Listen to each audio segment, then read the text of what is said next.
Hello YouTube, Z-Manzilla here, and I have been asked a couple of interesting questions recently about some of the more basic functions of SnapMap and how things are done, sort of the sort of simple nuts and bolts stuff. And I wanted to take an opportunity to just share some of this basic information here. Now, a lot of the stuff I'm going to be sharing here is not stuff that's in the actual tutorials that are in SnapMap. These are things you end up finding out either through trial and error or being a member of the SnapMap community and someone else tells you this stuff. There's a lot of stuff I didn't know when I first got started, and it was really kind of frustrating me. So I thought I'd just take a quick moment to share some of that information. So let's start with one of the questions that I was asked recently about how to copy things. So what I've done is I've opened up my GeoProps and Logic warehouse here, where I don't have a lot of stuff in here right now, but I will be storing things here as I make them.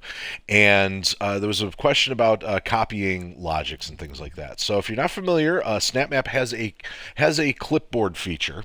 It allows you to copy things, and the way that works now here's the thing. I got to preface this by saying I play on an Xbox One, so I'm not sure what the controls are if you're playing on PC. So you'll have to probably look at your key mappings and figure out where the keys are for all these things I'm showing you. I'm going to be giving the instructions for Xbox One. They should translate fairly well to the PS4 because, I mean, everything's sort of in the same spot, and I'll try to give the alternate names of PS4 stuff as I go along. In any case, so the first question was about copying things. So that's one of the cool things about SnapMap is you have the ability to copy, strings of things, single objects or multiple objects into a clipboard, and then you can actually paste those things from your clipboard. And the way that works. So for those who don't know, first of all, we'll start basic. On Xbox One and I believe also PS4, your right trigger when you don't have anything selected, if you are looking at something like, say, this little spawn hazard do up here, and you hit your right trigger, okay, you'll notice you go into selection mode, puts a little yellow outline around it. All right. Now, if you do the same thing, you use your right trigger, you can actually select multiple items and they will all be selected. And what's cool is when you got multiple items selected, like say you grab one of them and you start moving it, well, they all move right along with it, like they all just go right along with it. So but let's say you've got like a big old chunk of code, like it's just all of this here. Who wants to sit here and just do that's kind of tedious, right? So there's a couple ways you can accomplish getting all of this selected in a quick amount of time. The first is that if you hold down the trigger and you pass your cursor over things, it will automatically add them. So that's pretty cool. So you can just do a whole bunch of stuff quickly. Now, with this one, you can see it's kind of a problem because there's a bunch of little objects and stuff here. Well, hey, there's an even quicker way to do it. So say you got this whole thing here that you want, just all of it. You want all of it. So point to any item in that string of stuff that you want. Let's stop pointing at you because I'm getting sick of your noise. Any item in that whole string there, you can just point to it and very quickly press your trigger twice. You have now selected everything in that group. All right.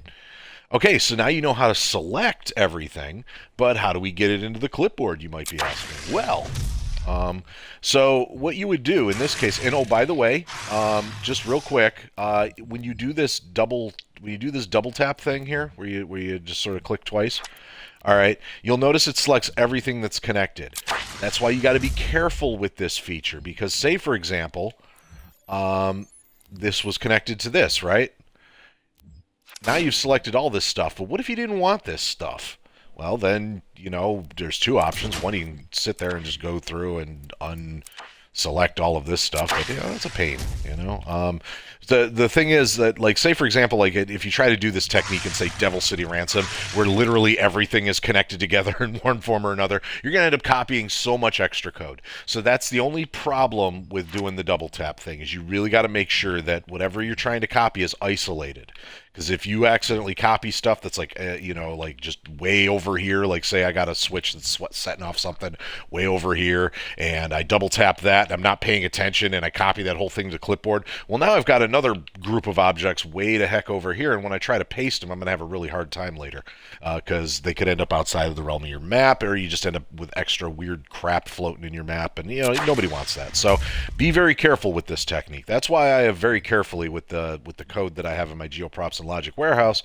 I've been very careful to sort of isolate them so that they're not connected to too much other stuff. And by the way, this is another area where using custom events to trigger things helps you out because it helps you isolate your code better. But now we're getting into stuff that advanced stuff. We'll cover that in another tutorial. The point is, once you have all the stuff you want selected, let's say, okay, you have this code here, this lovely code for this is the flame effect trail thing for Devil City Ransom. This makes this Baron of Hell get followed around by a flame trail.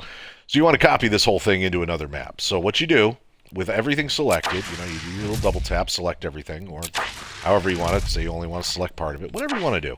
Just take whatever, select whatever it is you want to copy. Okay. Now you hold your left trigger. All right, and you'll notice, look in the lower left corner of the screen here, when you hold the left trigger, it gives you some options that include duplicate, copy, and delete. So you can, if you press A, you'll get an exact copy of everything you just selected. If you press Y, it'll delete all of it. If you press X, which I'm about to do now, boom, notice a little note says selection copied. All right, so now you deselect that. You want to make sure there's nothing selected. Now, if you hold down your left trigger, you'll notice you have a paste option. If you select paste, boom, all that stuff you copied just got pasted. Now, the neat thing about that thing there is if we exit the editor, and we're not going to save my changes, and we go to a completely different map, let's say, for example, Devil City Blank, right? All right, completely different map. All right. Opening the completely different map. And now we hold down that left trigger. We still have our paste option. And we hit paste. And we've got our cool thing. Now, you're going to notice, by the way, I'm going to have a really hard time placing this. And there's a very good reason why. And hold on just a second and see if I can fudge around it. But you'll notice some of these objects here have red outlines. The reason why why I'm unable to place this right now is because the item I selected is that little hazard trail thing there. Okay, the problem is one of the items I have selected, one of them, the Baron, needs to be touching the ground, and it's really hard for me to try to figure out where he touches the ground based on where I'm holding this. So basically, when you copy something, okay, we're going to exit the editor again. All right, when you copy something, you want to make sure that your cursor is over at least one of the objects that has to be touching the ground. So with this whole thing here, if we copy this again, okay, we're going to select it all. When we go to copy it, let's make sure our cursor is actually on the Baron this time. All right, now we copy. All right, now when we go to paste it, all we have to do is snap it to the ground, and now we can place it. All right, so that's something you do have to be aware of when selecting groups of things. All right, is that when you copy them, okay, whichever item you're pointing at when you hit that copy button, that's going to be considered the central item in your thing. So if something needs to be touching the ground when you copy all of it, like say for example these dude spawners and things of that nature, anything where touching the nav mesh, the ground, is mandatory. Make sure your cursor is over that when you do your copy command. Otherwise, you're not going to be able to place the item later. And the same pretty much applies to whatever you're doing. So whenever you do a copy, whatever it is whatever it is you're pointing at, whatever it is you have your cursor on at the time of the copy, is considered the central item in that group of things you've copied. And if you don't make that the thing that has to touch the floor, you're going to have a bad time. So there's that. Now, some of you are probably looking at this and going, wait, snap to the ground? What's up with that? So this is where our next discussion is about snapping. Now, say you've got an item and you want to place it very, very precisely somewhere. Okay, so for example, this has to be placed directly on the ground. If you push down on your D-pad, that automatically snaps things to the ground. Okay. Another thing you can do is snapping into position. You have an invisible grid to work with that automatically snaps things into place and can really make building in custom geo and just doing precise placement a very good thing. So let's say, for example, we want to put him directly on that area there. So we kind of just wiggle it around a little bit and kind of figure out where we want it. And then to make sure it's exact, on an Xbox, you press the Y button. I believe it is the triangle button on PS4. But you press that, and you'll notice that slight little jerk. That is SnapMap putting things in an organized place. And so I think it's easier to actually show you with a piece of custom geo what I'm talking about here. Let's go ahead and grab this. So let's say we've got like these pieces of custom geo here, and actually I think what we need to do is actually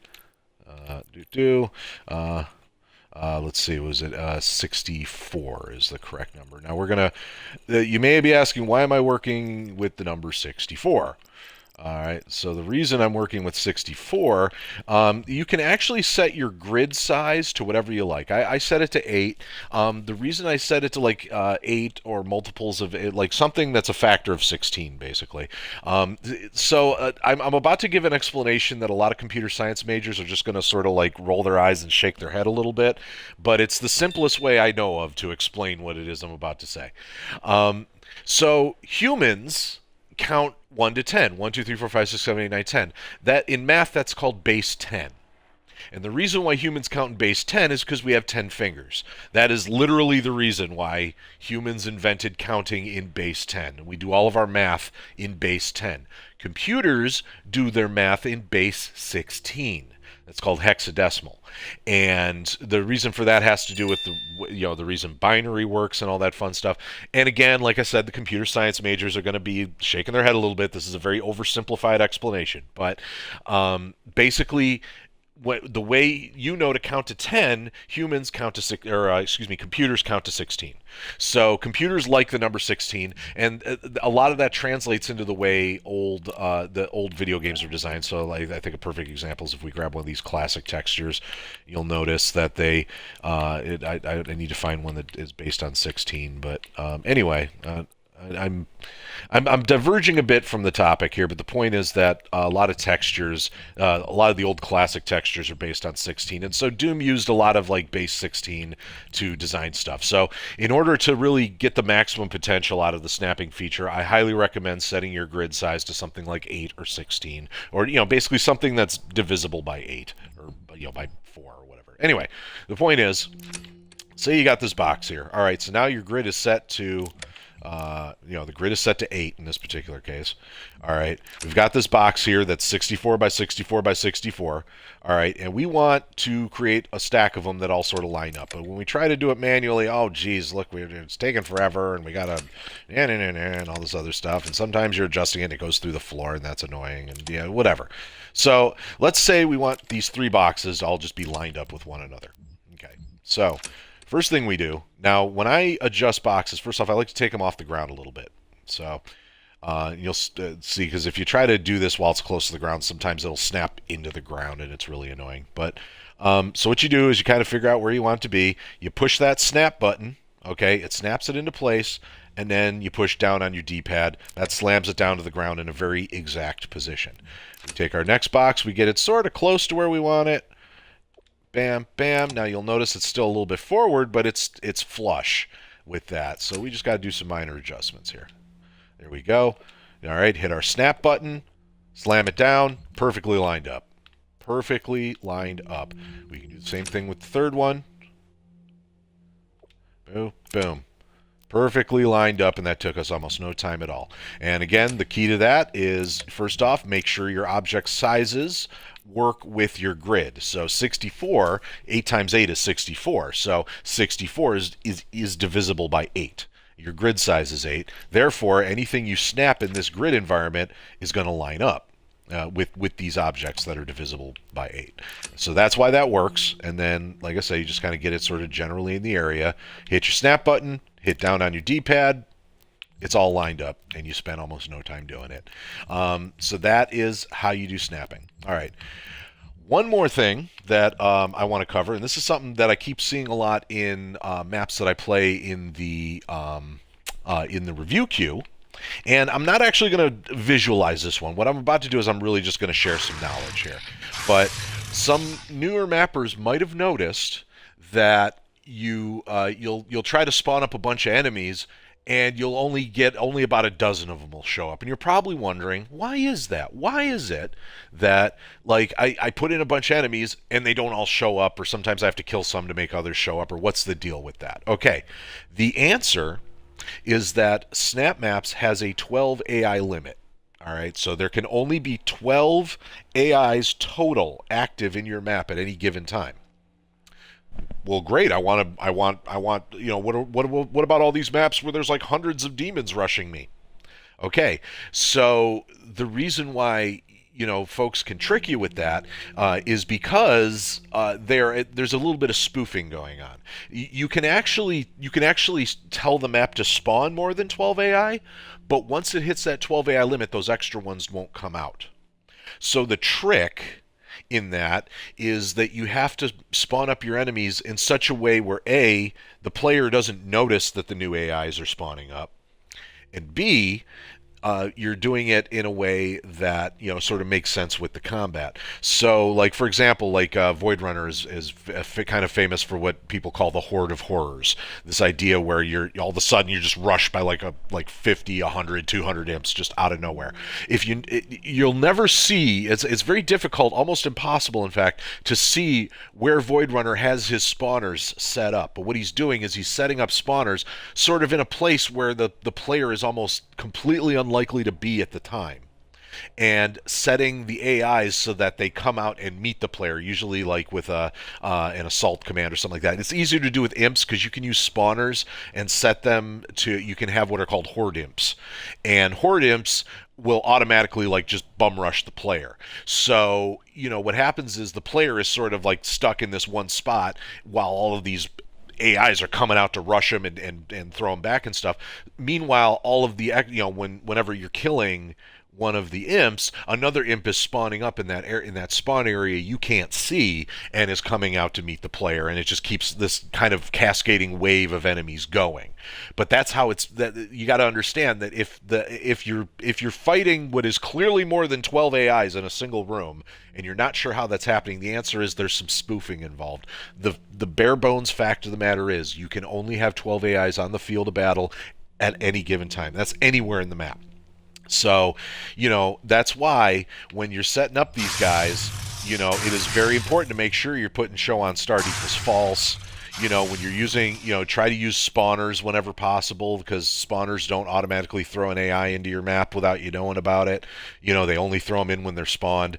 These are all the little tricks you got to know. So, keep in mind when you're designing your combats that at any given time, only 12 of your dudes can be out. So if you've programmed your a room or an encounter in such a way that has 13 or more dudes in it, you got to keep in mind that those extra dudes aren't going to come out until the prior dudes are killed.